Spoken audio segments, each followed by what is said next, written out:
એટલે તમે જ આરંભ છો, તમે જ મધ્યભાગ છો અને તમે જ પ્રભુ અંત છો. તો મનુષ્યના મનની ઈચ્છાને પૂર્ણ કરવા વાળા પણ તમે છો. તો એવા અનંત શક્તિશાળી ભગવાન તમને કોટી કોટી વંદન છે. તમારા શરણોમાં વંદન કરું છું. તમે જ્ઞાન અવસ્થામાંથી બહાર આવો કે જેથી હું મારો જે પ્રશ્નોદ્ભવ થયેલો છે એ હું પ્રશ્ન તમને પૂછી શકું.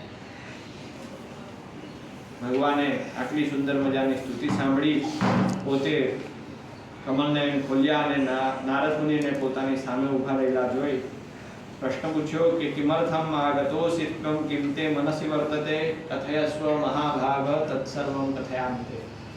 ભાગ્યશાળી નારદ મુનિ, તમે શા માટે આવ્યા છો? તમારા મનમાં શું ચાલી રહ્યું છે? વિસ્તારપૂર્વક પૂછો, હું એનો નિરાકરણ અવશ્યથી લાવીશ. નારદ મુનિ ભગવાનને કહે છે કે પ્રભુ, મેં મનુષ્યને પાપ કરતા જોયા છે અને પાપને કારણે એ લોકો દુઃખી થઈને પીડાઈ રહ્યા છે. એ લોકોની પીડાને કેવી રીતના દૂર કરી શકાય એનો કોઈ ટૂંકો અને સરળ ઉપાય હોય તો પ્રભુ તમે મને જણાવો. હું આપની પાસે જાણવાની જિજ્ઞાસા રાખું છું.